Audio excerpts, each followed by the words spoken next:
And I do have some good comments to offer. Monday night, we took a vote at the Board of Selectmen, and the vote was 3-2, and we approved the agreement with Brad Dorr for the amendment to the contract, and so we will be going forward. We've finished off that issue, so that's good news for us, I think.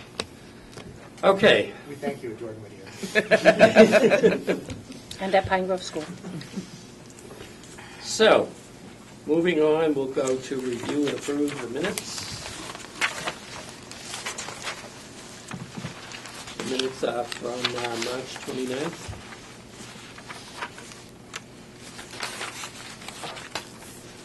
I've never signed documents for so much money in my whole life. The last one was, what, 27 minutes? Or 29? 22 we're up to, Oh, I think, 22. on the amendments. I kind of lose track of it. Someone gets to sign a check for probably $4 million in August or so for 1 month's work. Hopefully. Wow. Yeah, there you go. Have a motion to approve the minutes? I'll make a motion. Motion has been made and seconded to approve the minutes. Any discussion? All those in favor of approving the minutes, say aye. Aye. Aye. Timeline and calendar. No real updates on the timeline and calendar, only a couple of things to be looking out for.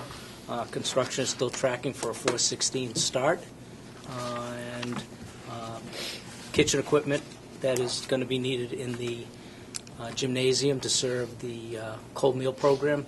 That's being moved on Friday afternoon, and just some janitorial as well as the boxed up kitchen equipment that is being saved is going to be put into storage, and storage trailers have been, or I should say, a storage trailer with 4 doors has been delivered and sits out back. And a letter went home yesterday to all Pine Grove School families, notifying them. I think many parents already knew that we were making this shift, but a detailed letter went home yesterday to all Pine Grove parents about the makeshift cafeteria in the gym. Very good. One other thing with regards to the timeline, once we get into construction, we'll put into the Dropbox on a weekly basis any of the we'll put in the construction schedule and then any updates that occur to it, so everyone can look in and see what's happening in terms of where things should be per the dates. And obviously, Starting tomorrow, we're starting our weekly construction meetings. correct. That I'm unable to be at due to the superintendent has his leadership meetings on Friday mornings at 9, roughly 9 to 11, 9 to 12, every 2 to 3 weeks. So, but Frank Janvin will be at those meetings that I miss once or twice a month. The other thing we can do is we can look at pushing that meeting to later in the day on. I'm usually back by 12. on so- Friday. I don't know. I mean, we can talk about it tomorrow. That's miserable.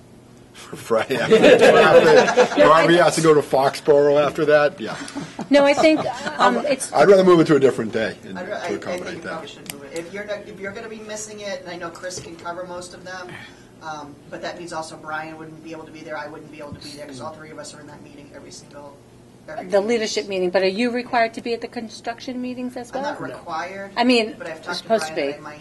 Yeah, Okay. I might be at We some- So we just need to be concerned about public meeting law and making Right. sure that It's posted and everything. people can participate. Right. You know, but if we have too many, then we need to follow a whole other Yeah. formality or too many people from the committee. We need to follow a whole other formality. It's not meant to be a public meeting. Although Right. The notes Right. will be made public. Correct, and that along with the calendar and schedule will be constantly updated.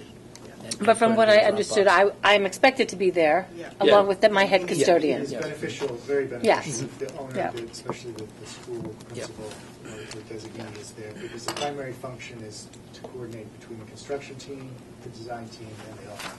Right, Right. Yep. yeah. Tomorrow would be a bad day for, So I have a first topic will housing be authority. choosing a meeting. Choosing a new, Right, but Frank will be there tomorrow. okay. Is it a kickoff? It's going to be there. It is. Well, there's a pre-meeting for asbestos at 7, right? Right, so Correct, yes. my understanding was Frank did not need to be there. He was planning on joining the 9, but he's here at 6 a.m. anyway, so if he's needed, Yeah, I thought the asbestos was more of a It's just- contractor, Right. subcontractor. That wouldn't normally be Yeah. one that you guys would. We do the kick- 7 a.m.? We do No. kickoff and pre-installation meetings with all our contractors, and that's sort of, Yeah. we do weekly meetings with all our subcontractors, and that's not something you guys Right, would no, do. that's fine. So for the kickoff tomorrow, can you put it off till 10? Everyone's already been notified for 9, I believe. Correct. Really? Yeah. I mean, yeah, everyone's got it on their calendar for 9 at this point. For the construction meeting you're talking about. Yeah, I mean, I'm sorry, Michelle, so Chris is not available tomorrow? Chris No, I Walsh? think Chris is tomorrow. And Frank is going to be there Yeah. as well? So I think Okay. Frank and Chris can cover it tomorrow.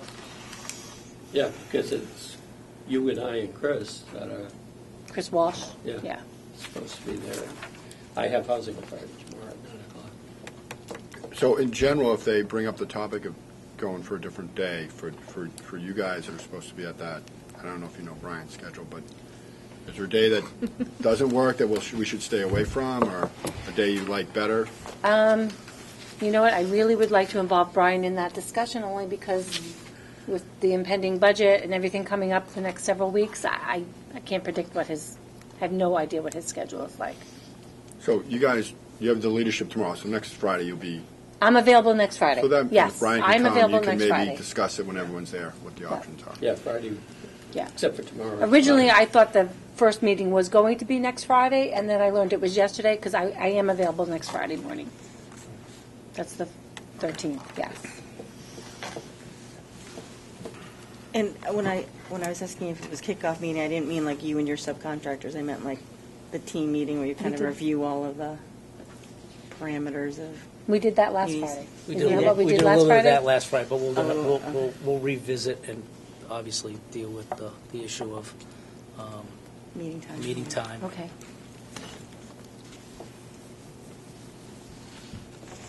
Okay, so we are meeting next Thursday on the 12th at 6:30. Yes? It's on the calendar, and it was on the calendar for you. Yeah, for the building committee, sure. We You expect to have additional we LORs, plan to have some correct? additional LORs available Okay. at that. But the working group next Tuesday, this coming Tuesday, potentially may not happen. That will be Okay. We canceled. don't need it to happen. That will be- Generally, any business we have, Chip's going to bring that to the construction, the ones who attend. Can I ask a question? Is Chip kind of phasing, are you phasing out and Chip is Yeah, kind of I'll replacing you in this portion of the project? Is that what I'm understanding? Exactly, Okay. Exactly. So I'll still come to some building committee meetings, but Chip is going to be day-to-day and go to the construction meetings and work with the construction administration. Okay, because he's been emailing me more than you have. I kind of just assumed. Right. Okay, so we're all set for meetings, or? Yeah, I mean, well, yes, as of right now, the last meeting date on the calendar for this group is the 12th. I have down the 26th. And The week, And the the third, 26th. and the 26th, yes. okay, yeah, I'm sorry, yes. And again, that was, you expected to have all your LORs bought out by then, correct? Okay. Pretty close. Yeah. Okay. Keep the 26th if we have to, Yeah, if you have to cancel it, cancel we'll it, look at right? the, yeah, we'll. Because I've already put it on the school calendar for Okay. to reserve the library. And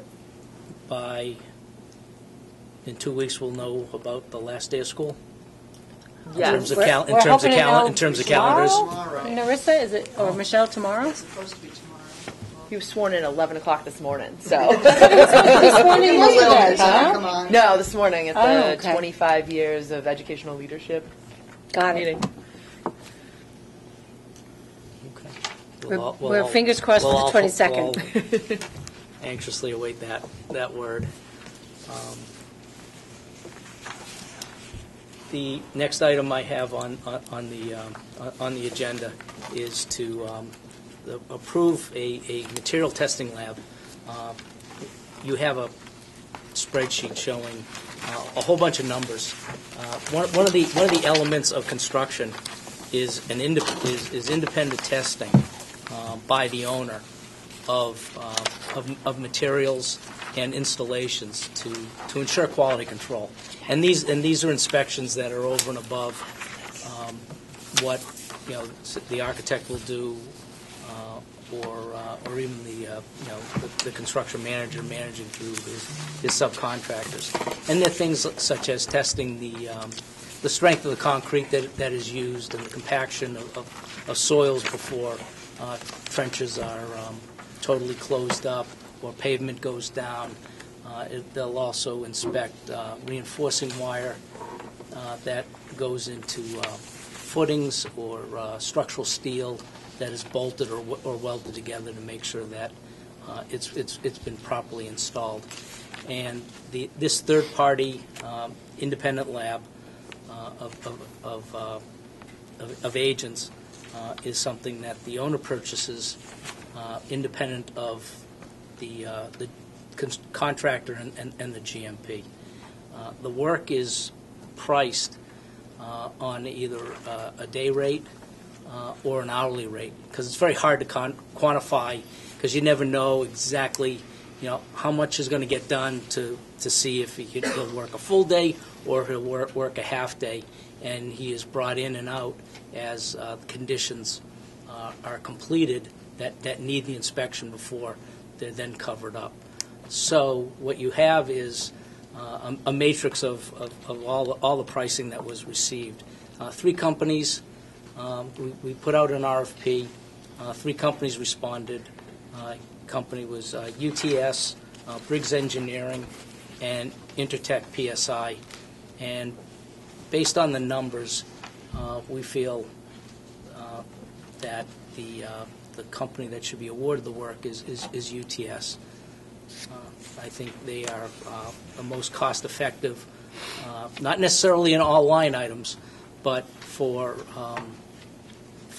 work in general. And one of the other things that was a strong determinant was their rates to actually get to the site. Yeah. So for a lot of firms, we were paying, or they were requiring basically $100 to just get to the site to perform the work, then over and above whatever they earned during the day rate or their hourly rate. So my recommendation, as the OPM Pink's recommendation, is to proceed with UTS, and the work is done and invoiced on like I said, on an hourly rate for the service performed, or on a day rate per their proposal, and it goes against a line item that's in the GMP, outside of or I should say, it goes against a line item in the budget outside of the GMP that is tracked on a monthly basis based on the invoices that are submitted. Any questions? Yeah, you can't split this. You can't cherry. You could, but it would mean putting three testing labs on under contract, and then just calling them in for the individual item, and it gets kind of confusing, especially in all of that's going on. So I wouldn't necessarily recommend cherry picking through it, but you could. Yeah. It just means hiring 3 companies and then using each for a specific discipline. Do you have any references on UTS? I know they're out in the field, but I mean, Yeah. has anybody had any? I've used them extensively. I've used them a bunch. Okay, I mean, Pretty standard. Yeah, so they do a good job. they do. Yes, yes. Because testing companies sometimes are, they just hard to analyze it, what they do. You know what I'm saying? Correct. And what they will do is they will take measurements and readings, and and they submit their findings. Things like concrete come from third-party They will take the samples, but they send them to labs for fracturing and compression tests to make sure that the compressive strength of the concrete is what the design mix called for, so that if it's a 5,000-pound concrete, that at the end of the 28 days, if you have 3,000, then it needs to be ripped out. So they're all reliable firms. They have extensive resumes, have been in business for a long time, and it's a matter of analyzing and looking at the numbers against where you think your expenses are going to be to see who is the more competitive. So who would we call these companies in? If needed? What happens is the contractor will be monitoring the work, and when it gets to the time of completion, they will call for the inspection. And then when the inspector comes, he'll do his report. He'll leave a copy, a handwritten copy of what was found, so that everyone's aware of it up front, and then a formal written report is issued. WT Rich will notify us that they need a test, but I should. We notified Pink, and you guys, your clerk will call in. Should be Yeah. your Okay. point of contact. Oh, Just all right. because that's the biggest thing. They all do this. These are standard tests. It's the responsiveness and they follow through. Right? Because you can't stop construction. And that's going to be a problem with any of them, I'll tell you right now. It's really busy out there, and this will be a struggle. It always is, I think. And I couldn't tell you one over the other. It's just, they're very busy, and so that's just something that the people on site need to manage. Yeah, I mean, occasionally we get a no-show, but I'd say No, yeah, you don't get a no-show. You just have to be on pretty good. top of If it. we're pouring, if we're going to be pouring concrete, we call in advance. We're going to be pouring Yep. concrete this Right. day. They do a slump test. They take some cylinders. They probably might do a pre-inspection, like I was saying, on the mesh or the rebar. You don't have, this is a renovation job. You don't have a ton of Right. concrete. You got the vestibules, you got the infills where we're trenching, the new slab in the kitchen, but there's not a ton of concrete. So it might be kind of cut up a little bit, because we're not going to pour like all the trenches in one day. We're going to do this, so it'll be kind of a lot of small pours, but I think it'll be fine to get through that. So we're making a recommendation from this committee to the Board of Selectmen, Yep. And it'll be presented. because we're meeting on the 9th, but we don't Yep. meet again until the 23rd. Correct. It's on. I told her that I have Debbie put it on the agenda. Okay. Yep. One other question. Sure, So absolutely. You're saying this is above and beyond anybody's contract, right? So do you have any idea what the impact of all these tests are going to be on the project? Probably on the order of maybe 30,000. So somewhere in that range? Correct. But again, there's a line item budget for this independent testing service that is in the budget that totals out to the 38. On the 3011. Okay. On the 30, correct. It's in the 3011. Okay.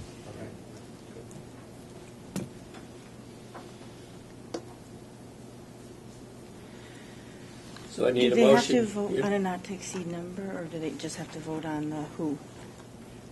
I think just on the who, and we just we'll manage to the. There'll be time and materials contract. Correct, yeah, and Yeah. we'll manage to the budget. Motion to approve UTS. I'll make a motion. I'll second. Motion has been made and seconded to approve UTS as the engineering lab to test. All those in favor say aye. Aye. Aye.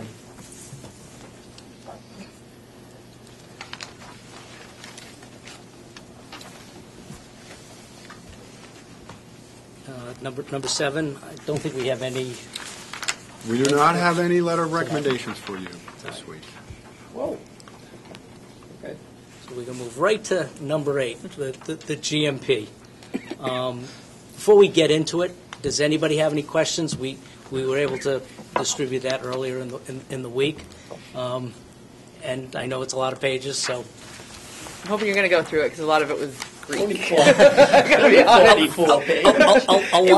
a lot of it you've already seen, because it, at least on the number side. Yeah. We'll Yeah. explain some of the numbers, and And the rest ties back to, the contract. Well, we'll go through it and clarify or make sure everybody is clear on what it is about. First of all, the document is an amendment to the W.T. Rich existing contract. And what it does is it brings all the work that has come before the board to date into one document, and also finishes what is left to buy out. As everyone knows, the entire job isn't bought out at this point in time. So what we have here is the MSBA's boilerplate for the contract amendment. One of the things that you will notice is that the contract value is $30,392,649. That reflects the pre-construction fees that W.T. Rich has in the project. The construction guaranteed maximum is the $30,191,749. But as I say, it includes the pre-construction fees, which are not part of the construction. But because it's an amendment to their contract, it needs to incorporate all the fees earned. The next part of the document are the various exhibits. Exhibit A is the plan and specification list. And what that is if you've seen the construction drawings, it's a list of all the sheets and all the sections in the specification. Exhibit B lists any of the addendum that were issued to the plans and specifications through the bidding process. Exhibit C lists the contract alternates that the committee organized in terms of hierarchy and was part of the general bid. The Exhibit E is the identification of the guaranteed maximum price proposal. It's the summary sheets, and we'll go through those in detail. Exhibit F are the assumptions that are part of the number, things that are excluded, things that are included, and then Exhibit G is the schedule, and it's the broad brush of the schedule. It's not the individual line item, but it reflects the performance time periods that we established with the phasing.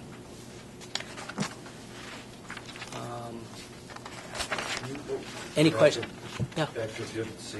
Yes. Discuss the alternate. Yep. It says on the bottom there, the above alternates will remain open and available to you until the earlier or 10 days from EMP execution or April 9th. Right now,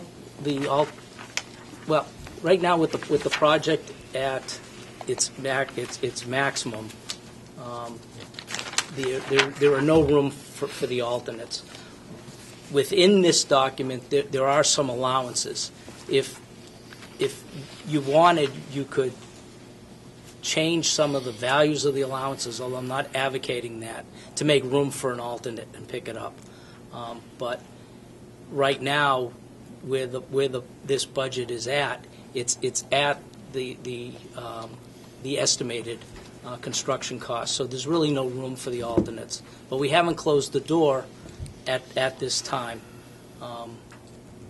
But can I just say, Yeah, with regards to the timing, so first off, when this was first drafted, that was probably, a week and a half ago. So we thought April 9th was kind of a good time. Now it's right around the corner, and the group hasn't really made a definitive decision on the alternates or not.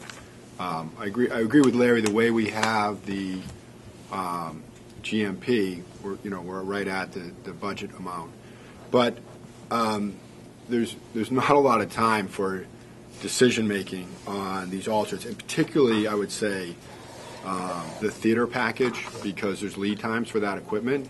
So we didn't, when we were writing this, we didn't want people to just think, oh, they could just wait and wait and wait. And we almost always put a timeline on all our projects. Usually it's 60 days, sometimes it's 90 days because it might be something that is, 9 months away, 12 months away, 15 months away. So, but this one we were trying to convey that there's some urgency because of lead times for the theater package that's in the first main phase, the summer phase, that we need to sort of make a decision one way or the other. Now that was kind of a little bit of an arbitrary date we picked. At first it was 10 days after the GMP, but then I'm like, well, the GMP, who knows when that's going to get executed? So it might be kind of pushing up against. So we put that April 9th date in there. I think we probably have a little wiggle room if people want to keep them open for a little longer, but I'm not.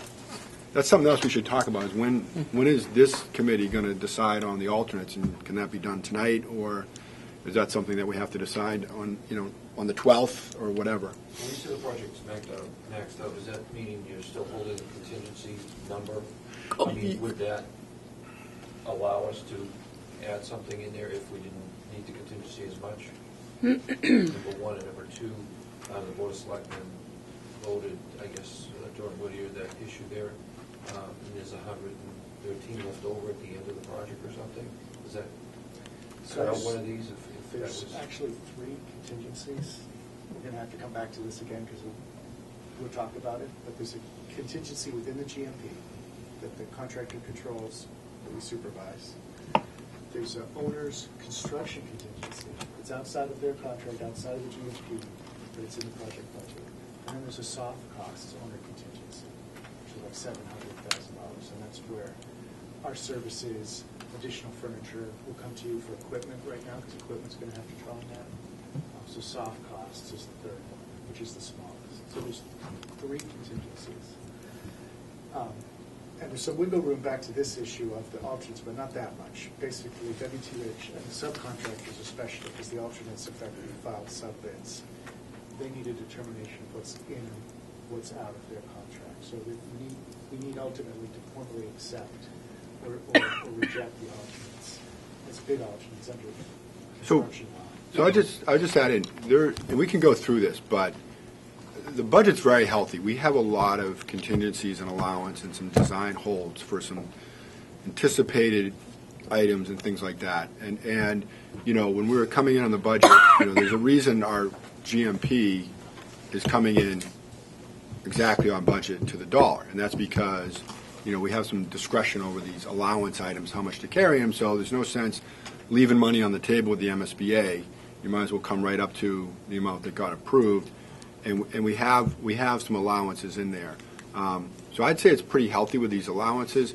If you wanted to accept these alternates, then we'd have to cut back on a lot of those allowances that we have in the GMP. And it would just not, instead of being healthy and having that flexibility, it would just be that amount sort of taken out of those allowances and the flexibility. It's not like it's not impossible. Now the other thing is, some of these you can, for the purposes of file sub-bid selection, you have to select them in order. But once contractors are on board and you're underway, you can pursue these as change orders. The subs don't need to hold their price anymore. They don't, the Vangie Electrical is not bound by their theater package price anymore because you didn't accept their alternate. And they could say, yeah, well, I found some new stuff, whatever. But you can still pursue these things later in the project if there's money freeing up. But because it's a phased project, like, do we want to go back into the theater and add some curtains and add some lighting the following summer? Maybe we do.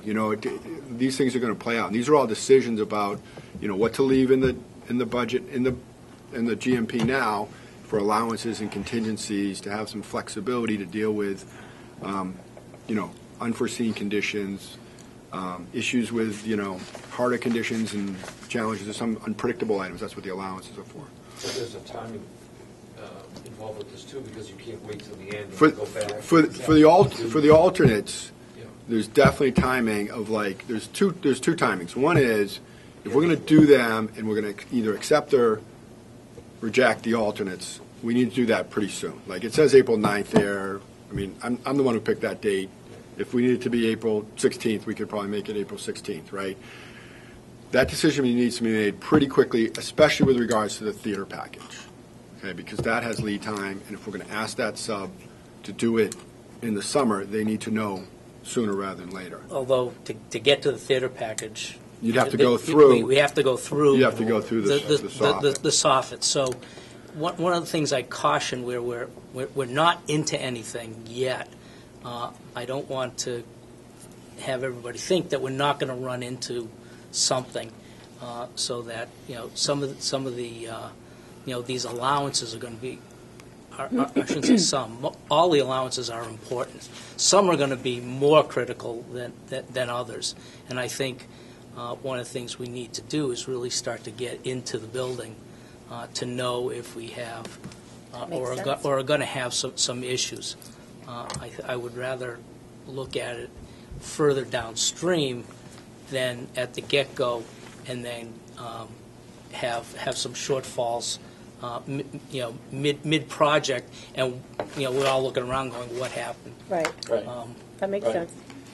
Yeah, I would think at this point we should be more conservative and let the figures stand, and we're just not going to be able to pick up the alternates. Yeah, that's fine. I just wanted to make that a point that, as we get further along here, we're going to basically close the door on these. And do we want to close the door? I would say for formal acceptance of the alternates, we are going to close the door. If we start to progress and someone says, hey, we do want to replace the existing exterior soffit, okay? We can't just pick up the alternates because of the file sub-bidders, right? And we decline them in a formal, like the time sequence manner. But if it's 4 months from now and we're finding the project going really well, or 8 months from now and we want to try to do it the final summer, we could, the design team could issue a request for proposal. They could define what exactly they want done. We'd go out to our subs, we'd price it up, and it would be priced as a change order. So it's not like that. Just MSBA? What's that? Are they covering these numbers if we decide to do it at the end of the project? As a They're covering they're only covering, if it's a change order, 1% of the GMP value. 1% of change orders. bonus of the town, then you're basically saying. well, up to 1%. One- We yeah, haven't 1%. done any changes yet. But we also have some CN contingency built into the project, kind of a little higher than normal on this project, and that has we can get into the uses of that, but we don't really plan on to using all of that, and then it gives us flexibility to maybe use it in a little bit more discretionary manner.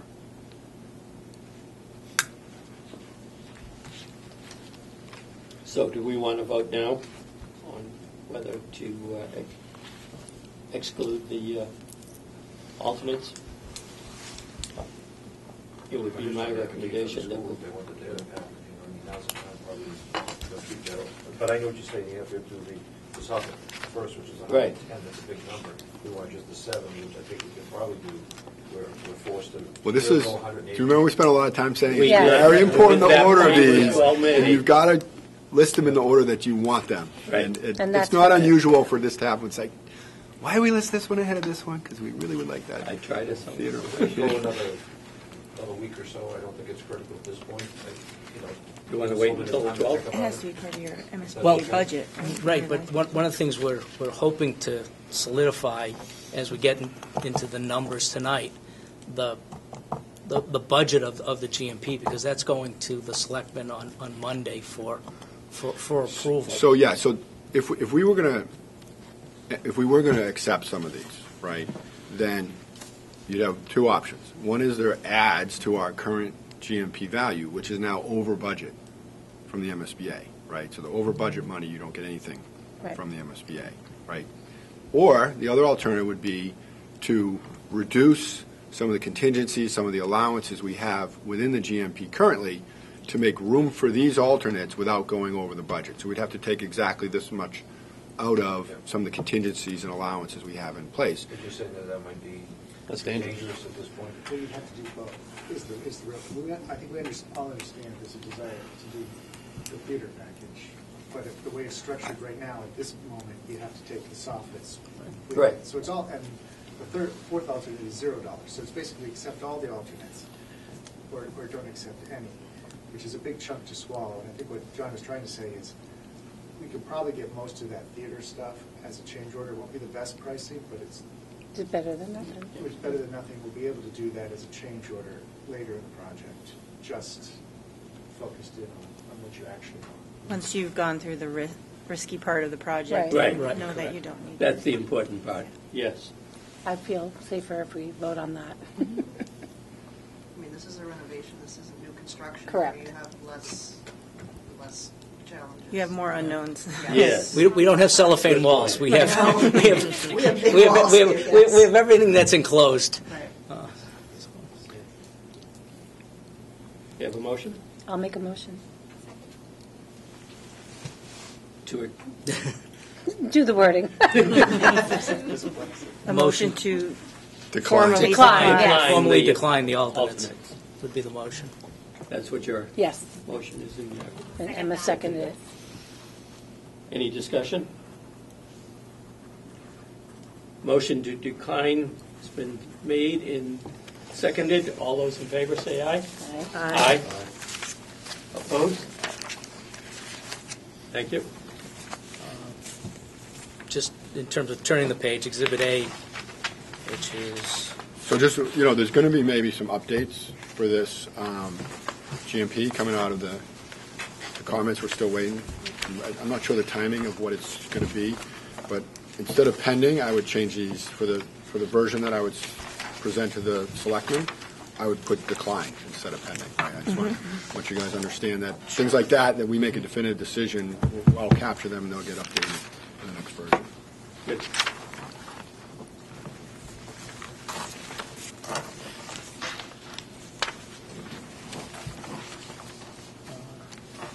pages 3 to 14 are all the drawings and specifications that comprise the project. Page 15, Exhibit B, there were 4 addendum associated with the project through the bidding portion. Exhibit C are the alternates.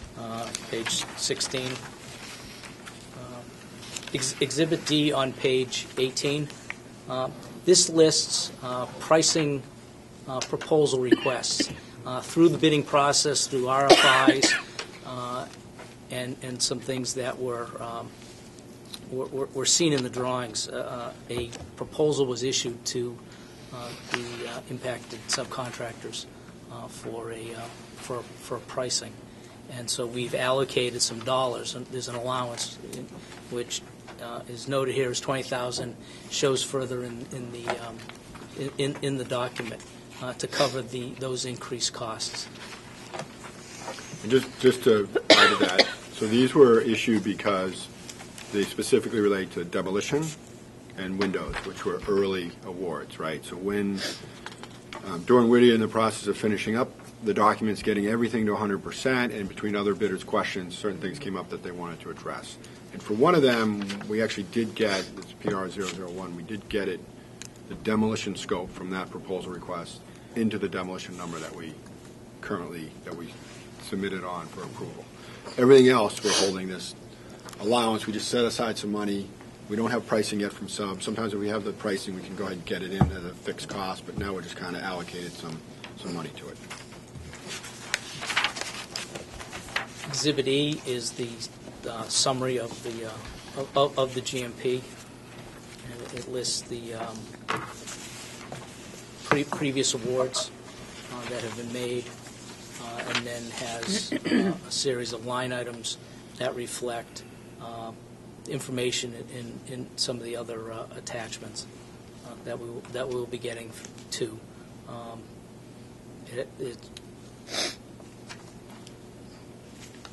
And you'll see it at the bottom. It totals out to the numbers that are on the cover sheet. So we have 1.2 million for contingency. Yes, the CMs, the CMs Yep. contingency, correct, is 1.2 million.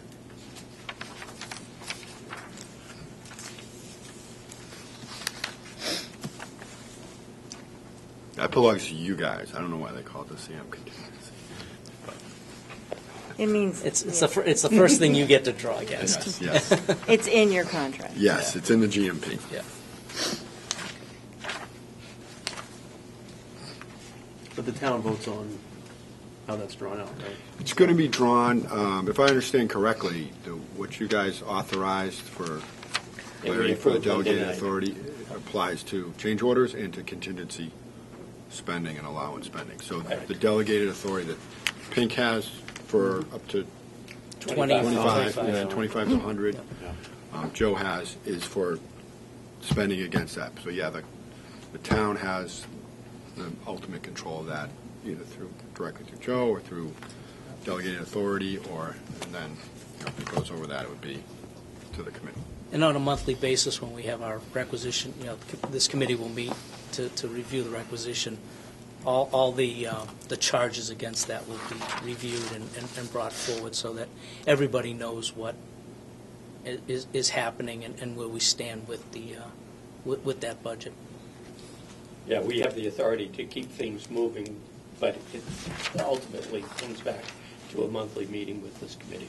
Has everything been bought out, or is there anything left to buy out? They're finishing buyout at the end of this month, but it's... So after this has been, so could there possibly be buyout savings that could be put into contingency? There could be, yes. When we get to the page, there are certain numbers that are numbers against the last budget estimate that was put together, and the remaining numbers are actuals against the file subbids and the non-trade letters of recommendation that have been brought before the board and already approved. But as it gets the other night when we looked at LOR 10 and 11, there were cost savings that are not in this GMP. They'll be brought in after the GMP is approved, but will show a surplus in some of the line items. Mm-hmm. And then one of the line items showed an overage, but the aggregate is a savings. Yeah, you can see on the summary, the work that's not yet bought out is the $1,995,000, the GMP cost of work estimate. That's the part that's not bought out yet. Although, within that number is LOR 9, LOR 10, and LOR 11. So actually, you've approved those LORs. They were net savings, so we're going to beat that. And I think after that, we still have definitely over $1 million. I mean, landscaping alone is, I think, $870,000 Really? budget. Yeah. Wow.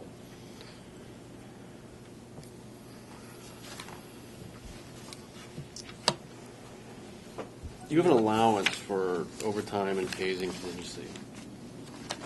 And then, You're on page 19? Yeah, did I skip ahead? Okay. Sorry. Well, no, we're getting there. If there's no more questions No. on That's where I was. on E and 18, we can get to the allowance sheet. Sure.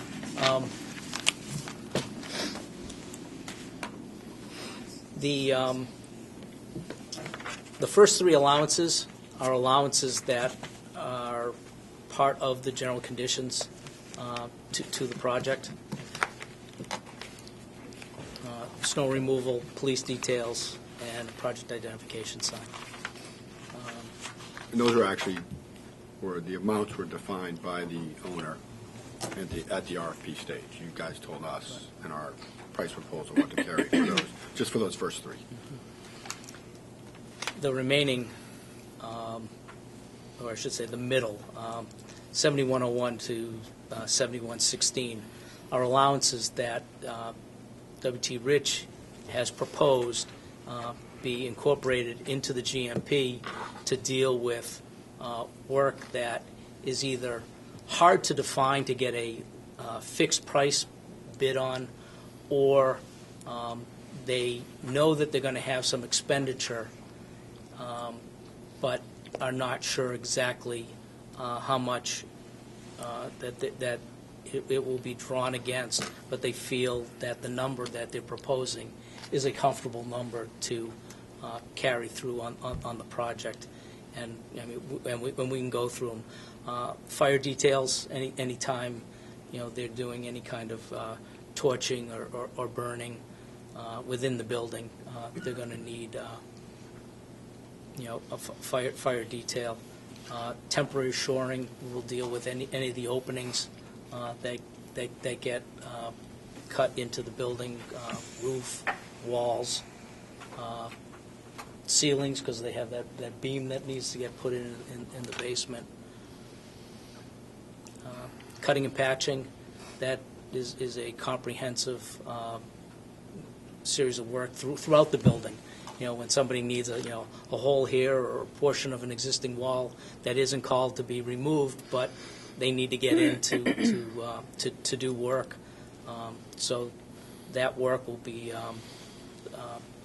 performed on a time and material basis, and it'll get drawn against the number. And the way the work will be authorized will be a slip will be created. The clerk of the works, the contractor will sign off to verify that the contractor did the work and it took the time that was noted on the slip, as well as the materials that were used. Floor protection, that's again, we know we're going to need it, just not sure, how often and where. But as finishes go on and somebody needs to get in to do something, then they'll need to protect the floor, because we don't need to be doing things twice. Dust control, that's going to be something that they'll monitor and chase throughout the entire project, as they define their areas and separate them from the school population. They'll need to be maintained. You always have somebody who needs to have a section taken down and to go through, or somebody just gets lazy and goes through it, and that number will will definitely be drawn on through the course of the project. Patching existing holes and penetrations, that goes to the fact that it's a renovation, and as they open things up, they could find from 2 previous renovations an area that needed to be fire safe, was never done, so this is where that work will get picked up. There's a line for miscellaneous insulation. Again, once areas are opened up, and as we're putting in new work, there's going to be areas that are going to need to be insulated as well. They might not be impacted as part of the construction, but to properly get the insulation in the area, it's going to be necessary to do the work. Yeah. If I can just add, a lot of these things, just so you know, are things that subs excluded, right?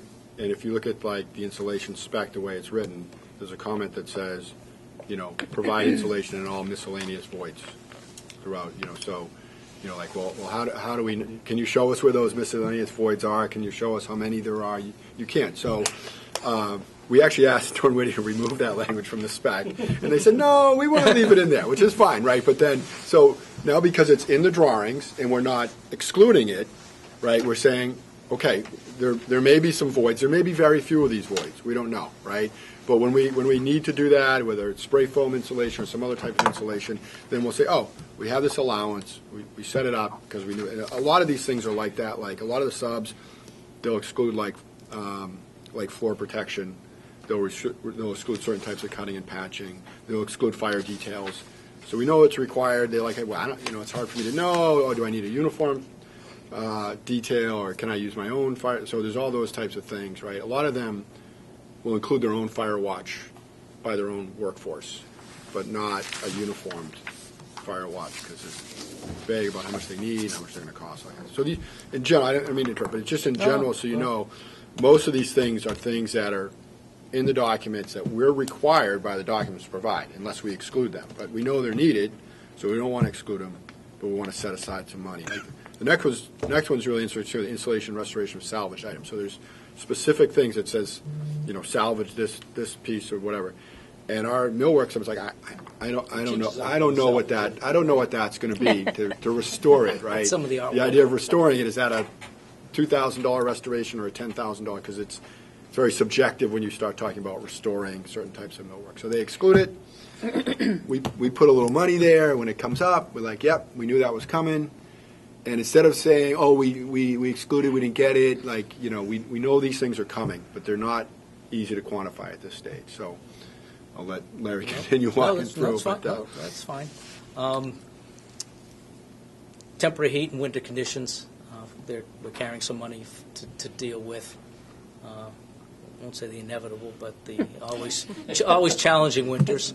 Unpredictable. Yeah. Question on that. Yes. Who pays for the electricity during construction? Because I know that we ran into that issue a couple times.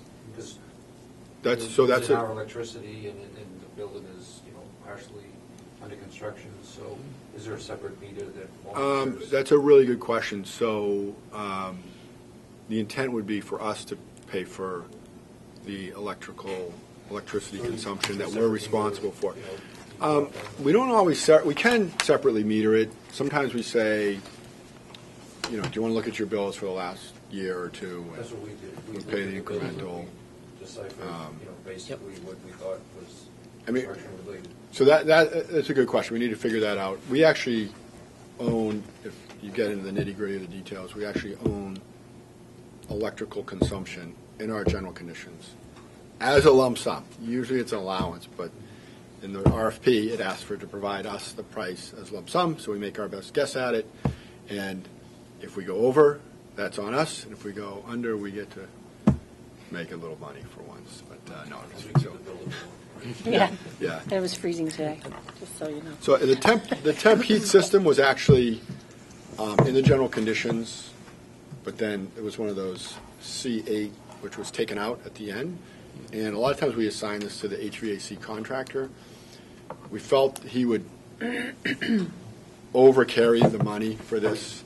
We're actually going to use a lot of electrical heating units because we're not going to bring in a big BABFAR unit or something like that. We don't believe we need that for this. When we're on the second floor of the south wing, the first floor is providing a lot of heat from below.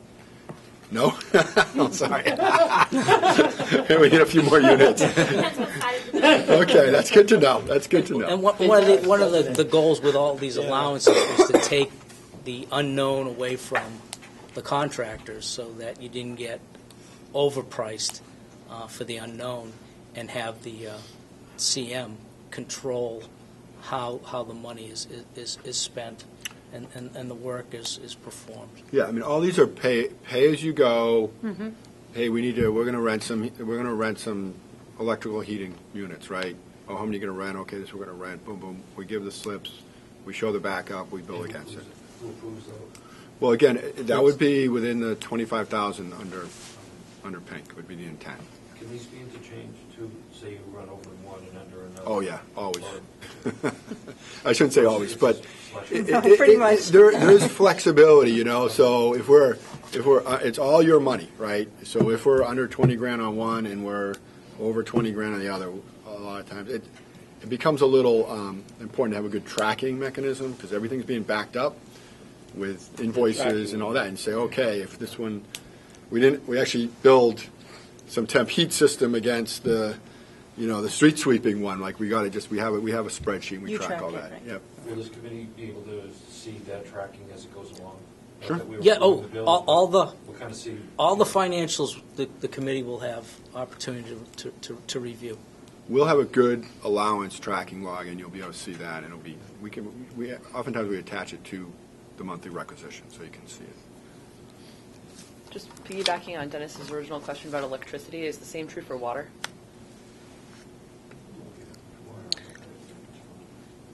Next summer we're shut down. It is very expensive. I'm Is just it? picturing plastering and stuff like that. I'm trying to think. I think we own our water as a lump sum item. Let me see. I have $4,000 for water. Don't. Do I have enough? Not really. We haven't How found that out expensive yet. is it? We're waiting on the results. So we own water for our construction use. So again, we'll have to figure out how to deal with that. And there will be certain things that will use some water, wetting down of certain types of activity that are causing dust inside the building, but not a ton of water. I don't think like if you compare it a year ago, Bill, to I don't think it'll be off the charts. It'll be easy in the summer, I guess, right? Because all the water's on us, all the power's Well, on us. next summer, the water's shut off, right? Basically, for the new septic system or whatever. That's why I was told I can't be here next summer. It'll be, there will be, Right. I mean, We we also might won't be still able have to get to some the front water door. sources Right. on site for wetting down and things like that, but we won't have any way to, flush toilets or throw water down the drain. So, yeah, it'll be pretty minimal, the water use. Although there'll be water outside for wetting down, like there's a major site operation this summer and next summer, and there's a lot they do on their own for dust control, wetting it down, so the dust doesn't go on the neighbors or things like that. Next item is the overtime and phasing contingency. In the project costs already, there is money carried for, in the general conditions, for phasing and overtime. And this line item here is in addition to that for when or if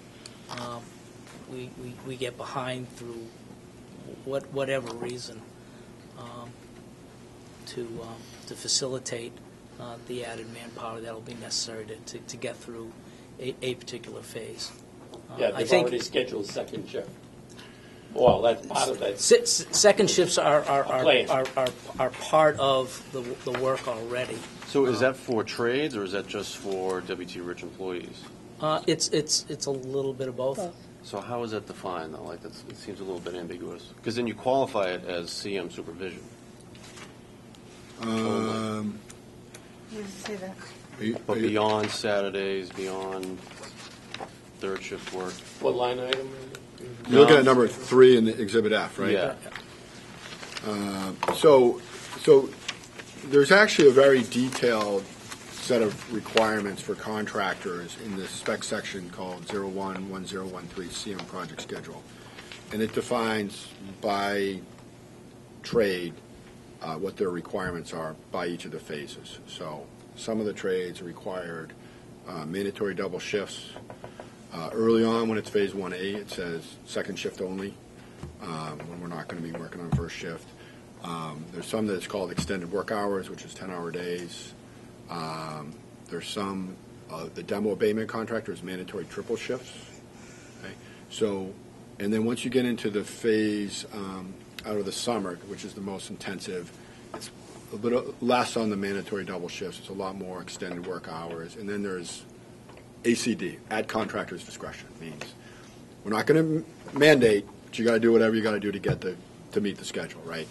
So what we've said is we have the supervision for everything that's defined in there. We have the supervision covered, with the one exception of Saturdays, because we covered 20 Saturdays in our original price proposal. So we have 20 Saturdays, but everything else in terms of it's a triple shift, it's a double shift, it's extended work hours, we have it all covered.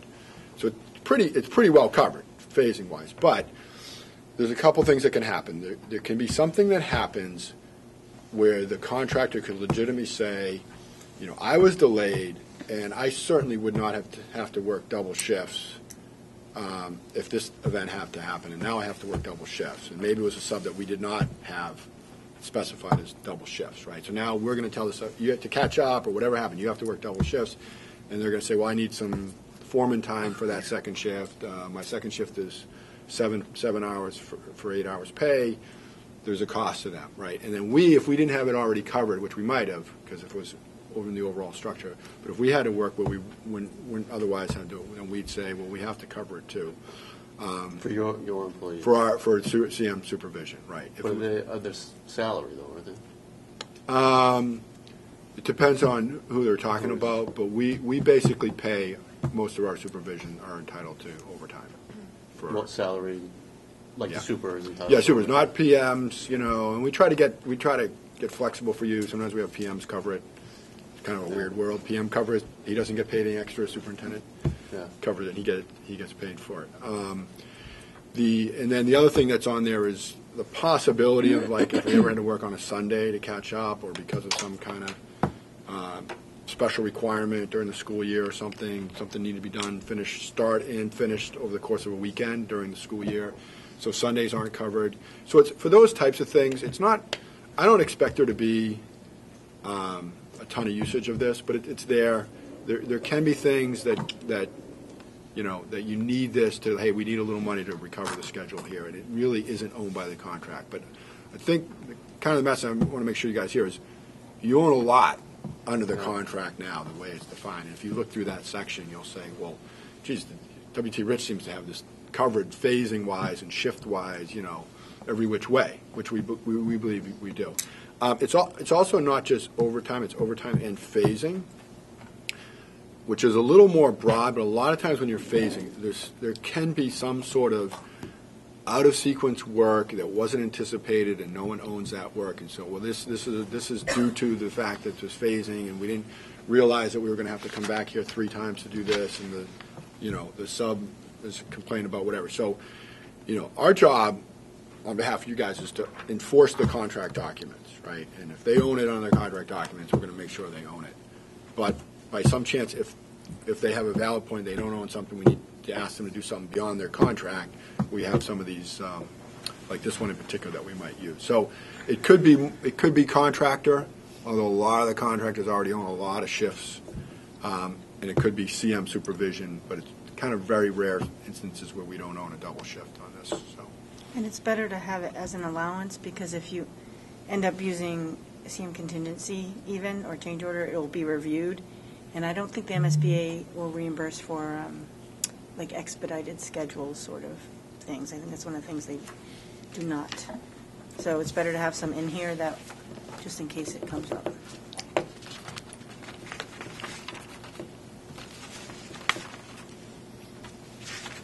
The next item is lay down stabilization. That's more of a housekeeping in and around where all the trailers are going to be, since they're just sitting on the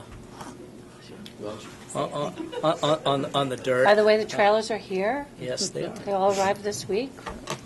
We Exciting. just need to get power. I know. Over April vacation, we're going to bring power. Bless you. Then there's we have street sweeping and cleaning, just general keeping the site clean, Yeah. housekeeping. The with the civil contract as long as he's on site, he owns. Correct me if I'm wrong. Keeping the site clean and manageable. It's for that time when he is not on site and work is going on, and if there's a housekeeping need. Who is the excavator? United Civil? Oh, okay. Then there's some storage containers for salvage items. Can I ask a question Yeah. about? So is that in addition to Yes, what's already out here? yes. Okay. That the 4-door That's for is part of Yeah. is part of the move Okay. exercise. And I think we're billing it to one of these allowances, yes, right? no. You're going to bill it. You'll bill it to me, and I'll charge it to the move. Oh, We have a okay. moving I don't think line. Tom. I don't think Tom knew that because he said, "I'm billing it to the." Oh no, he doesn't. He bills it to the project, but it bills it to us, and it comes out of the move line item. Okay, so you just We'll- reimburse us. Yeah. Okay. Yeah. I'll touch base with them tomorrow. The next one, the pumping and cleaning of the existing septic tanks. There's modifications being made to those units, and the only way you're going to get anybody in there is to make sure that they're they're clean and empty. So Well, those tanks are getting removed, and it's not clear. All our site subs were like, well, what? I don't know what I'm going to encounter. I don't know how much it's going to cost to pump out and clean them because you got to clean them to be able to dispose of them. So they're like, yeah, we we don't know what to carry for that, so we said we carry some money for that. And the last item is more of a life safety item. As we roll into the different phases, there's going to be requirements for egress and egress paths, and that line item will take care of kind of that shifting that will be going on as we roll from one phase to another. In the different weeks. Especially for those fire alarm egress that will be in front of the fire chief. Yep. I hate to be that guy, but what about like security during school hours? Well, open site. You know, is there any security measures? When you say secure, are you talking about security or safety? You worry about, like, our workers getting into the school area, worry about school kids getting into our area? Or general Well, security, I general think of like security vandalism and outside. theft and things like Yeah. that. So, you know, we're responsible for controlling our work site, who comes in and out. Right. They're supposed to sign Sign in, there's sign going to be a list, sign-in sheet for everyone. We really need to maintain that. Everyone who comes in needs to be Cory checked before they come in. They're going to get a bright green sticker. That was the color that was decided? Yes, Okay. green is for go. Good to know.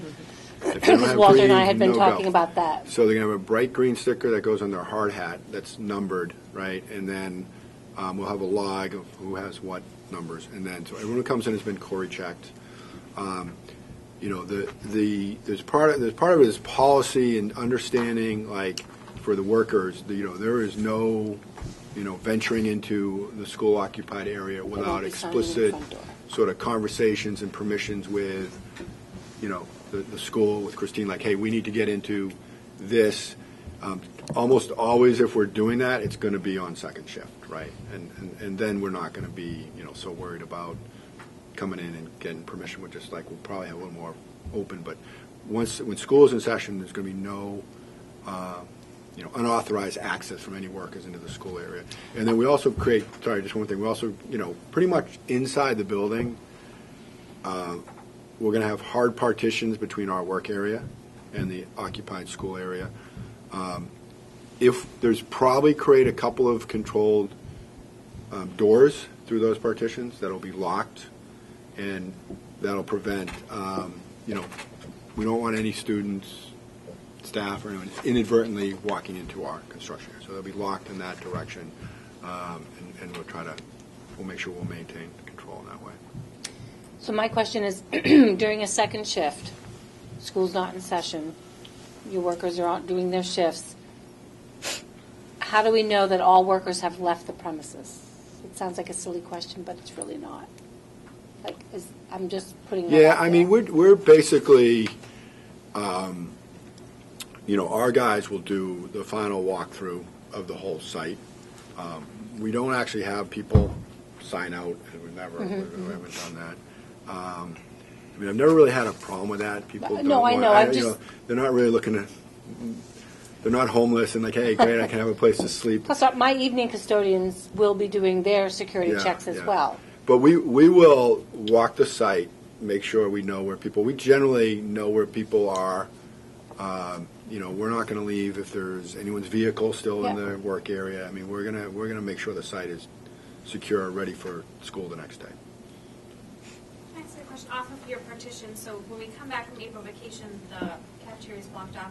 So there's the doorway from the lobby, and then there's the staircase next to the custodial office. So will we expect to see a full hard partition there? Because I'm just wondering what to prepare, like, students for what they'll see. Yes, I believe there'll be a hard partition there too. On both, at both I ends. believe that's what was Yeah. discussed at the Yeah. kickoff meeting last Okay, Friday. and then, so, for example, at the south and, upper south and lower south, there's a staircase at one end that connects upper and lower. There's classrooms right at the top and bottom of each. Will there be partitions at the bottom and top of the staircase? I'm just curious for The staircase will be open. I think you'll have access to those. to the staircases, but like at the top or the bottom. So I'm just wondering how it'll be blocked off when construction's upstairs and You're skipping ahead. That's part of the second and third phase, yeah. Oh, you're talking about in the fall? in the fall. Yeah, you're I'm just phasing. thinking Oh, it's okay, fall. that's, no, so, so when we're in, what's called Phase 3, Yes. and we're on the second floor of the Yes. south wing, okay? there will be a hard partition at the top of the second floor stairs, okay? And on the corridor side is the construction side, and on the other side would be, let's call it the public side. And this is something we need to talk about, but there is going to be shared egress through that stairs, okay?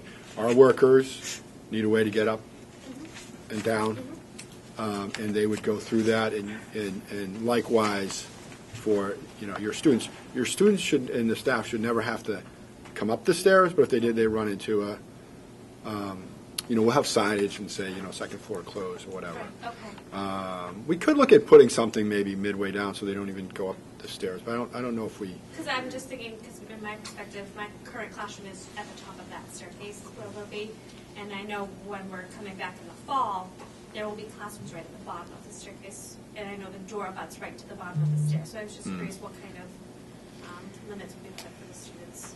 Yeah, to be honest, we got to look at that, but the intent is like, kind of one of the things that's even more interesting is when we're on the first floor, we need to keep those stairs open for you guys to get down from the second floor when the second floor is occupied. So we're inboard of the stairs, so that, but we still need to go out that door to get outside. Although a lot of those now have doors. The current classrooms on the lower half doors. All have doors going out. Yep.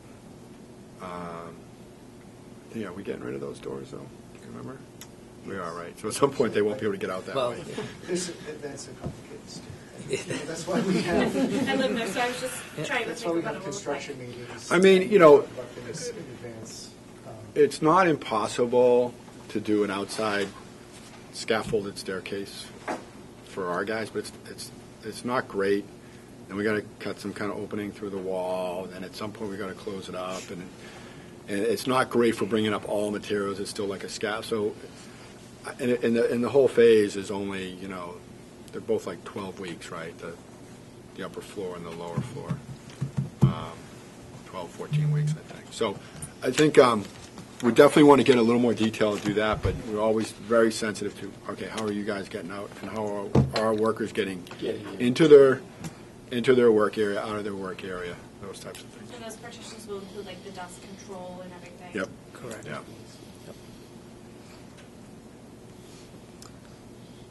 The next group of allowances are design holds. Dorn Whittier is looking at different aspects of the drawings, and they've asked that the W.T. Rich carry some dollars for the items that are listed in the event that there are changes. In some cases, such as the first item has already has been addressed and is being priced. There's no more changes against those. There is a question about some potential additional electrical demolition and the playground equipment removal. There are going to be changes to the custodial office. Those were made to have the custodian have better access to various areas in the building. After everything was all said and done, we discovered we had him kind of tucked away and not part of the general population as much as the administration wanted him to be. So we've reconfigured a couple of rooms in terms of function, and then with that has come some modifications to the interior layouts, with also the eye of if needs change within the school and the spaces need to go back to how they originally planned, they could. So helping a situation, but also maintaining a future flexibility. Room signage. Why is that so expensive? It's an allowance right now, and I mean. That's all before you. Well, But what are they anticipating a change in the contract that would allow, request an allowance of an additional $20,000? I mean, don't they know what the signs are going to be We have on each room? We have a typology in the spec. defines the different types of signs, but we don't have the quantity. It did, the drawings, it wasn't fully advanced in terms of the details, so we actually have some money in the body of the GMP for signage, and it's sort of based on some current quotes we have now.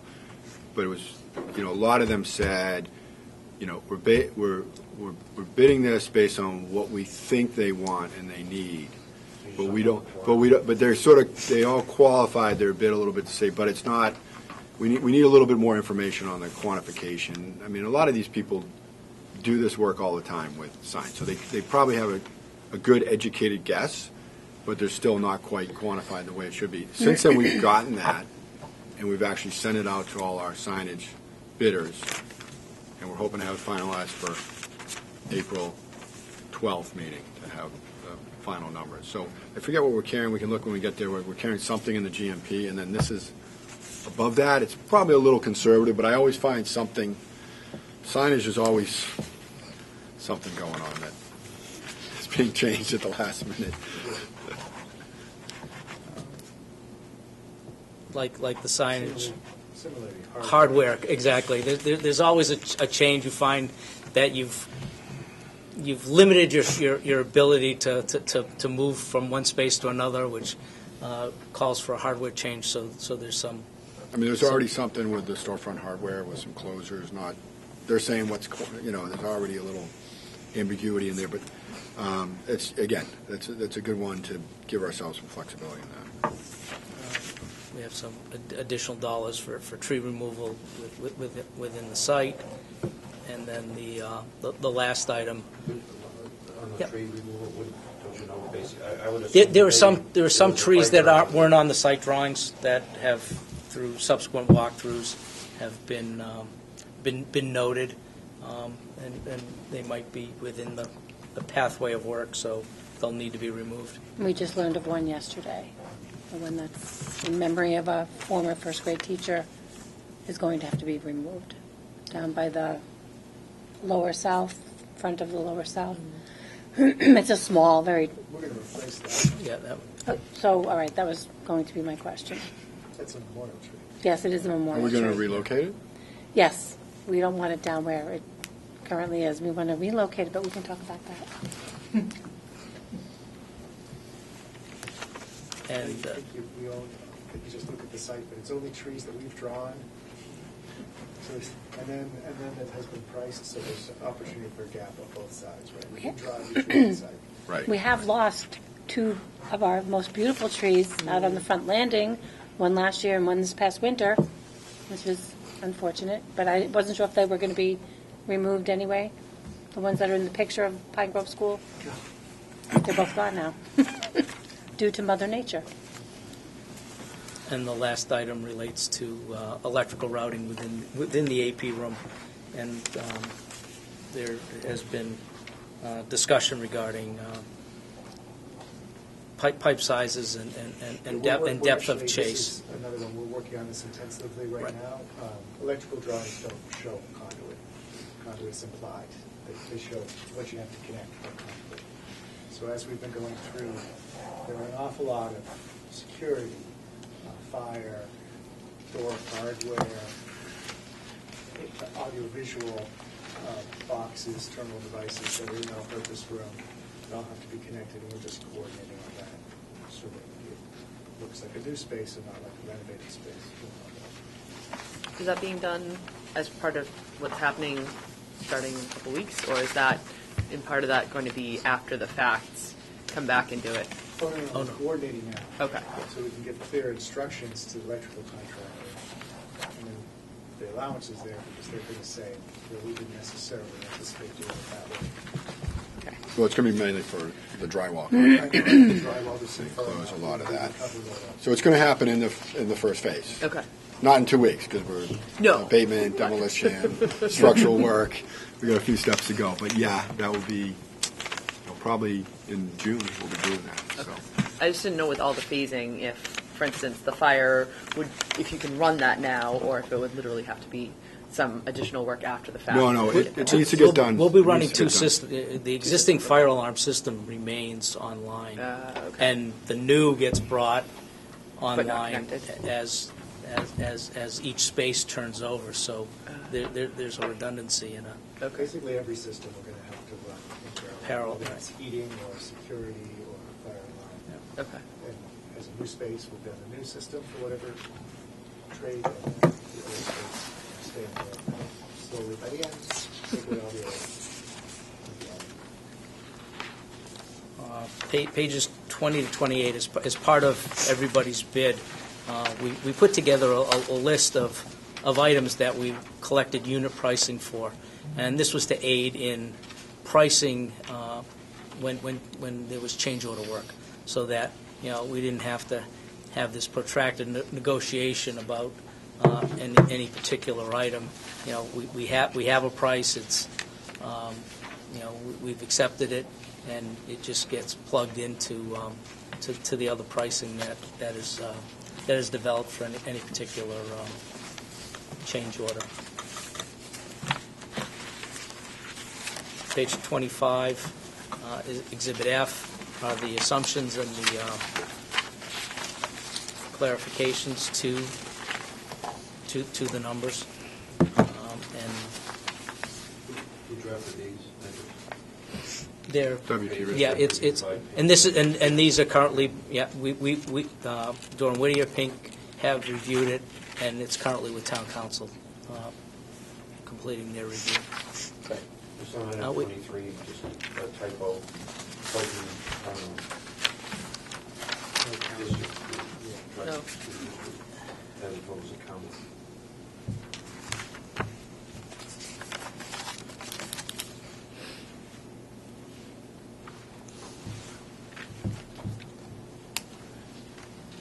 Where was that, Tim? On, item 23. Oh. Depending on the school. Town around Regional. Yeah. Oh, yeah.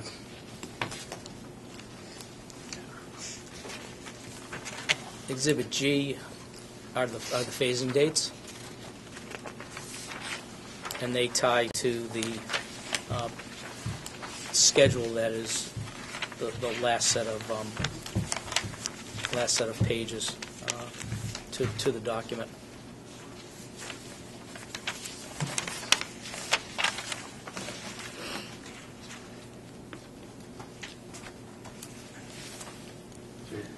Yep. Just on the phasing, just Yes. a question. You're not doing any of the phasing during school vacations? Oh. Christmas, Yes. almost in October, the February vacation maybe? Oh, turnover phases from one, you mean turnover from one phase to the next? Yeah, the only one is February vacation, I believe. Phase 3? Although February 8th, I think we're a little before that. It's like a week. February 8th, a week earlier. Yeah, Vacation. yeah. Oh, I think we gave like a week for you guys to move in, move out. Yeah, no, just observing that. I know we try to do it, well, not we, but the contract tried to do it during, December or April vacation, so there was a changeover when nobody was around. We were sensitive to that, but we couldn't quite make it work. I mean, if you look at, I mean, there's sort of the logic. We wanted to get, there's certain spaces that can't be done during the school year, like the admin space, the public spaces, the lobby can't be done during the school year. So they sort of lend themselves to having to be done in the summer. And then sort of was a progression that followed from that we did. And then it just was sort of phase 2 was because we're doing this north wing as sort of the next phase after that. It's pretty small.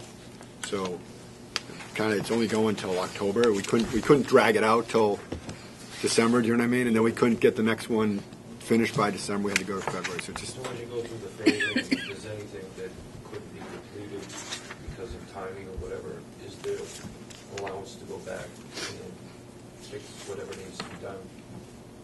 Because we had the issue there where the phasing was too important as part of the project, and there was a lot of work that was left undone.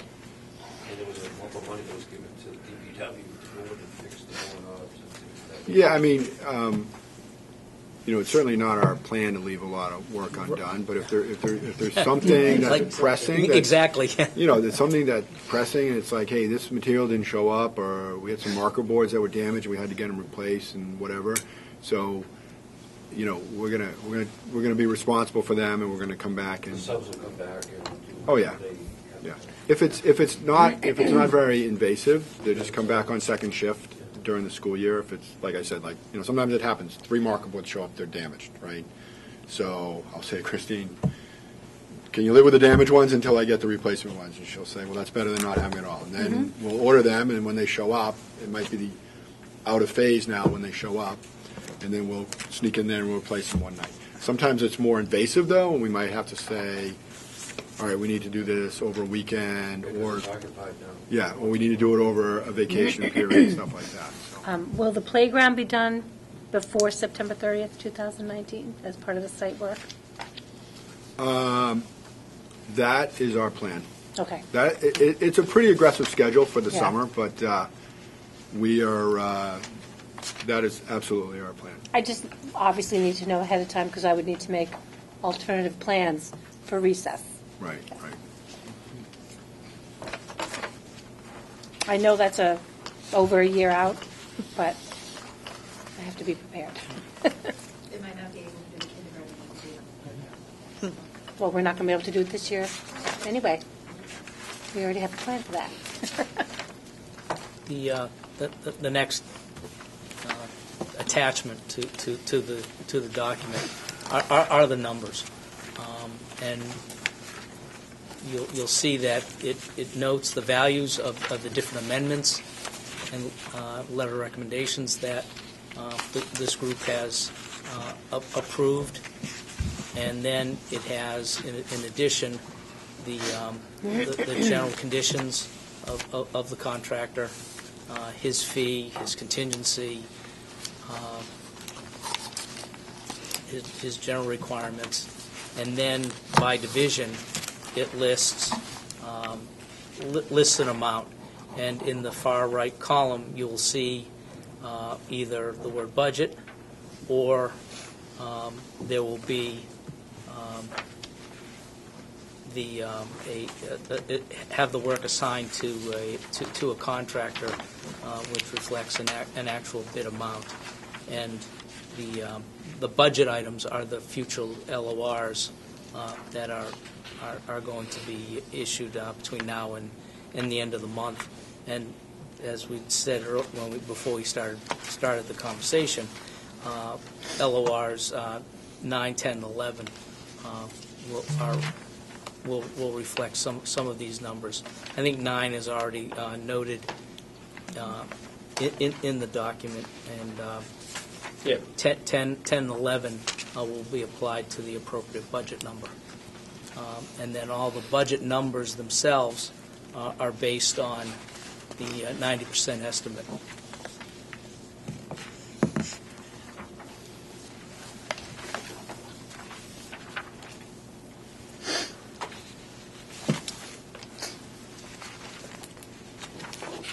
Also, in this document is a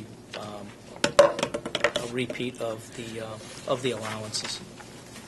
I should say the allowance sheet is pulled from this document.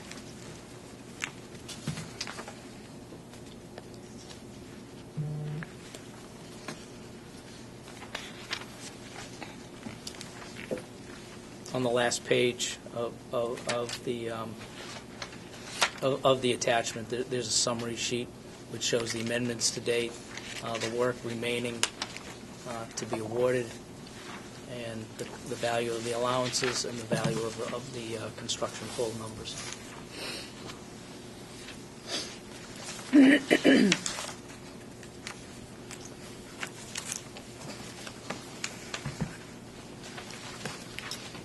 Attachment B is it shows the itemized values for the alternates. So they are noted for record. And then attachment C are the general condition costs, and what you'll see here are all the people that W.T. Rich has assigned to the project and the percentage of their time that they will be engaged in the project and the number of months of that engagement.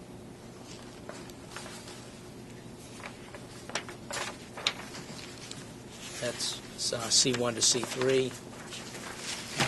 C4 are the insurance and bond costs. Builder's risk is being provided by the owner, and that was approved at last Monday's Board of Selectmen meeting. I should say those costs were approved. A policy proposal was issued and reviewed. C5 are the temporary utilities and service costs.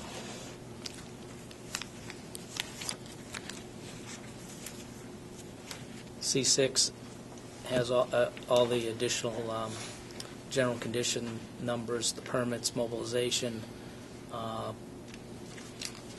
office trailers. It's an itemized list of everything connected with the project to keep personnel on site and the project moving forward.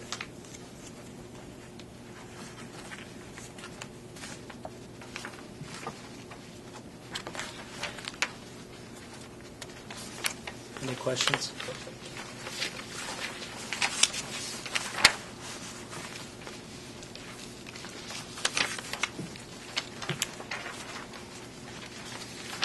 Attachment D is just bonds and insurance information.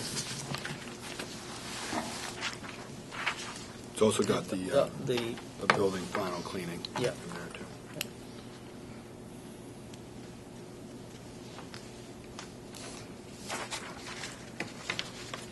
And that's the summary. At the end of the day, they all add up to the the guaranteed maximum price matches the total construction cost, the hard costs that are listed in the 3011.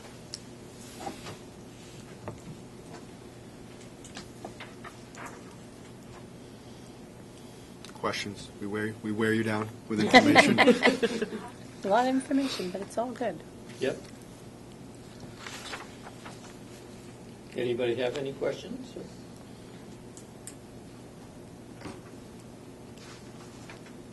You want a motion to approve by the board? Yes, I would recommend approval Recommend by to the Board of Selectmen. I'll make a motion to recommend it to the Board of Selectmen. I'll second it.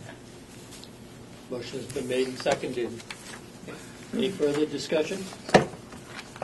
All those in favor say aye. Aye. Aye.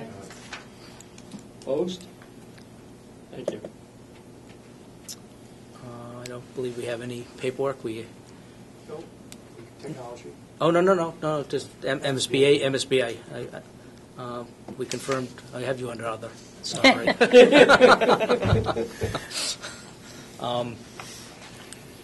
We're all set for our dates, and John has a presentation of technology. Yeah, we have our consultants.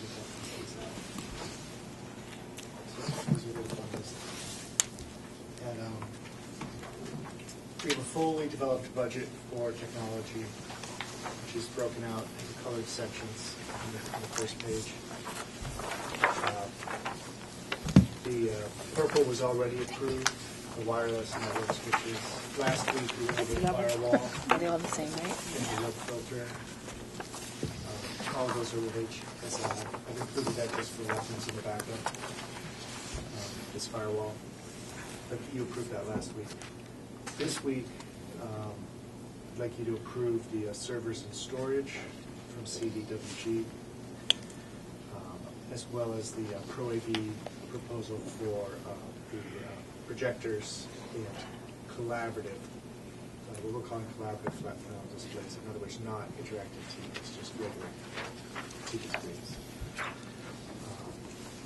Also, we have currently listed on the budget sheet a not-to-exceed value for the phone system, just because we haven't got final pricing from Carbon Networks yet.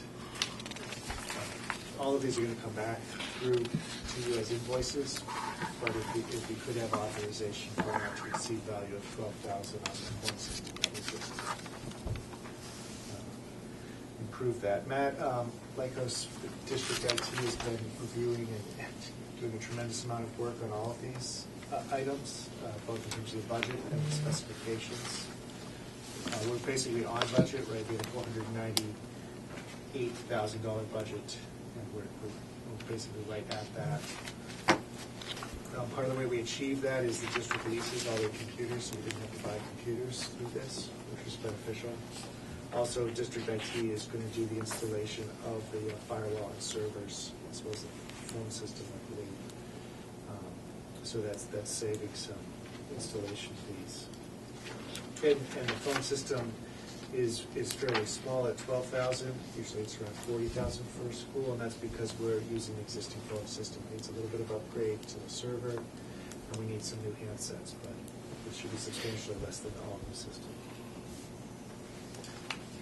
And then finally, the blue items are the interactive flat screen displays. When we talked with the district and school IT people, they've seen some very exciting presentations. This is a new technology, and so we're anticipating a lot of changes in interactive flat screen, just in terms of price versus functionality. And so we're recommending we wait till next spring to buy interactive monitors, just because it's a highly changing kind of price point. Ask a question about that. Would there be training provided for staff with those, since we have very limited technology in some areas, just so there's training for staff who's not familiar with it? Is that included in the budget? Pricing? I would say probably not. No, there was training. There was there? Yeah. Oh. There's been training. I mean, I'm not concerned about like projectors and document cameras, those are familiar, but something as new Well, as interactive. They're not going to be in every classroom, though. The monitors, no. No, they're only like in the extended learning areas and administration offices and a couple of other places. I would Conference say rooms. that the training that to the extent zone is probably pretty limited, so it'll be probably more training to a select subcommittee, mostly your district and school IT people. I mean, they'll do their responsibility to pass that on to all the teachers. We like to, just as architects, like I'm sure you can concurs in this, when we complete phases and have a new meeting, we're going to have kind of a walkthrough of this is your new classroom. And it will be projector and how the thermostat works. And how not to touch it. Right. Yeah. Well, it only moves 2 degrees anyway now. Everything is digital in a new building. Very little is digital in the existing building. So pretty much everything is going to be a little bit different and will require training. That just seems the most broadest jump for where we are now, so I was just curious if there'd be. Yeah. The interactive projectors, all the classroom projectors are going to have interactivity. That might, I know you have some smart boards now, but this is a different technology. It should be really good. Both the stylus is interactive, and then there's actually like a light curtain that's invisible that goes right parallel to the screen. So basically, you touch it with your finger. With a regular porcelain enamel whiteboard, but that light curtain will detect your finger. So you don't. One of the things about the stylus is it's a special stylus. It's like $100 each, which you lose and replace it fast. It's not just like in the Staples. So that alternate interactivity is a More good feature. clapping erasers anymore? Only when I was in elementary school. Yeah. So the backup final proposals are there for those 3 items. The SHI firewall, which we've already approved, the CDWG proposal for the server storage, and the Pro AV proposal for the interactive projectors and the collaborative flat screen monitors.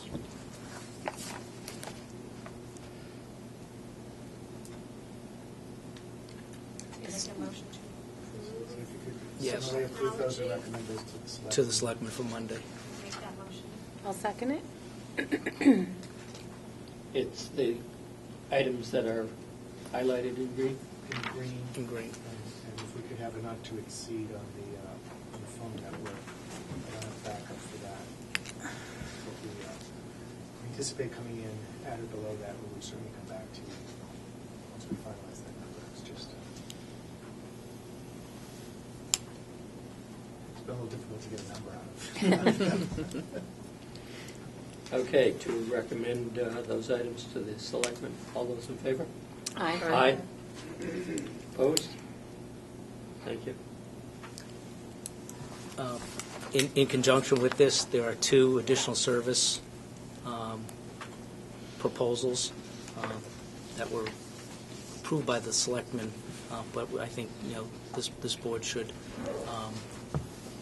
give its blessing to them. It's for Dawn Whittier. It's for the consultant's time to develop the technology portion, and then it's for Dawn Whittier's time to pull together the addition, the loose FF&E, the fixtures and the equipment and the furnishings. And I have copies. I have copies of those. Is that the amendment? Yes. That's then these will be wrapped into an ultimate a contract amendment.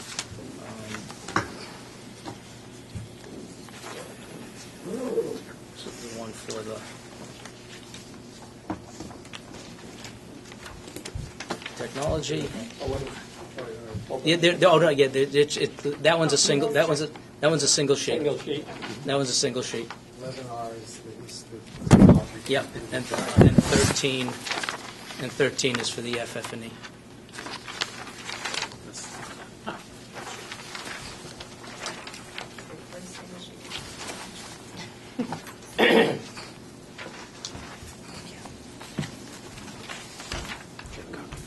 I have it.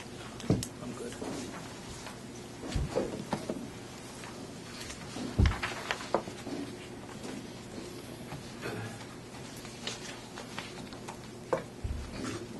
Joseph would be selected approved. Yes, this is The other night, correct. But before I went and signed those, I wanted to get this board's blessing for the. Yeah.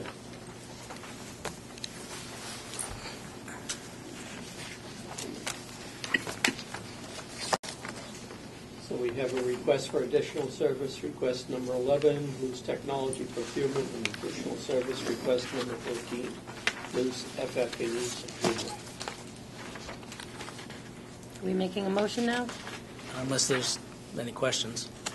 I'll make a motion to approve the additional service request 11 and 13 for loose technology and loose FF&E procurement.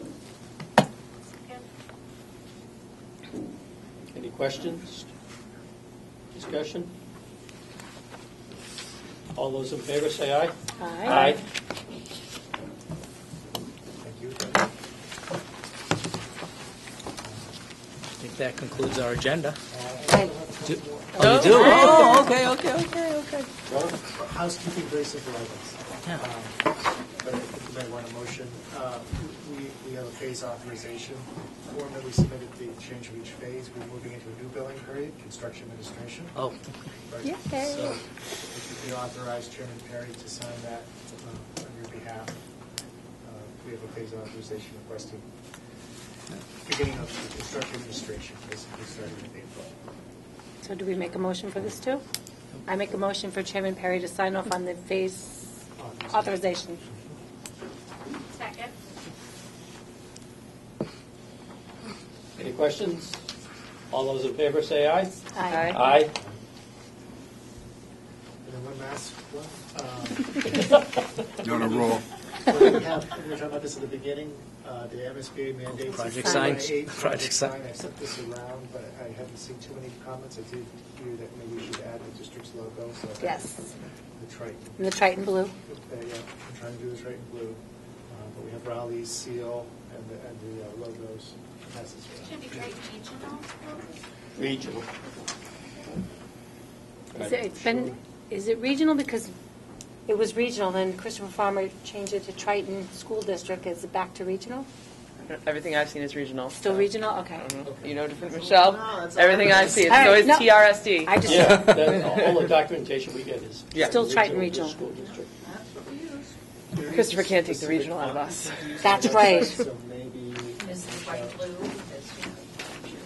Oh, there are Do you have so the, many do you have the PMS color? Cerulean. I believe it's cerulean. The blue. Pantone? I have no idea. If you Don't have go a that sample- far. If you have a sample of the blue, we can provide that. You don't think that's it, Jane? I have no idea. it's There are so many Lighter, really? I think it's lighter than that. As long as it's not. Well, I've been told that the Oh, I athletic team's now remember the story moving more about toward the Carolina Oklahoma. one because they feel They something better had because it's cooler the the winter. dormitories, they had drugs ready. Yeah. And it wasn't the right way, they had to take it all out and all over again. I like that blue. While we're passing that It probably around, is. I'd like to make just one comment, This just design one, for those yeah. of you who live in town. In case you haven't heard, the town cupola at the town hall was struck this morning I by saw, lightning. that was yesterday. And some Yesterday. damage to the cupola, and we had the fire alarm blown out, and some of the computers were Oh. went down, and so we had some work to, we had to get some people in today. Yes, it happened yesterday. Yep. Yeah, we were, several people, I was one of them that we were wondering what in the world happened when that loud clap of thunder. I heard it. Right in my kitchen. Seemed like it was Yes, right 7:20. overhead. In my classroom, and the sky just. You were already here. Yeah, I was in my yeah. kitchen, and I heard the zzz, and I saw the light, the sky light up, and my two dogs hopped off the couch, and boom.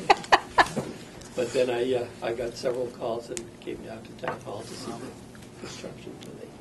That could be- Somebody posted on the Company Rally used Talks their Facebook buckets. page. That's a massive event. I was in an office on the top floor, and right above me was the roof and the chimney. The chimney got hit, Wow. and Brookline Police came flying up the stairs because the brick was sitting in the middle of Beacon Street on the T.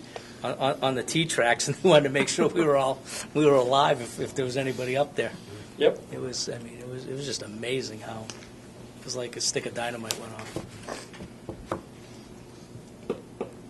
Joe, I have two really quick things, just Sure. really quick. So we had our kickoff construction meeting last Friday, and one of the things that I wanted to share with the committee is that Doran Whittier, I think we talked about the potential for setting up one or two live webcams during some of the construction so that the community can log on and kind of see what's happening, which I think is going to be really cool.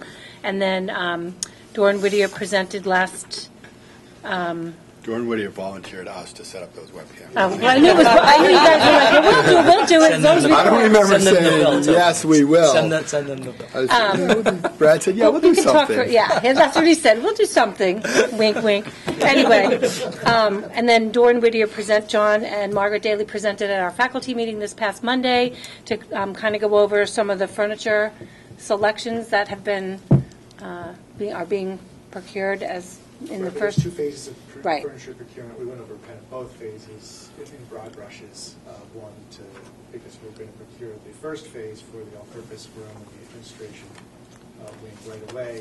We also want to sensitize teachers as to the direction we're going in terms of classroom furniture. They're still wrapping their heads around it.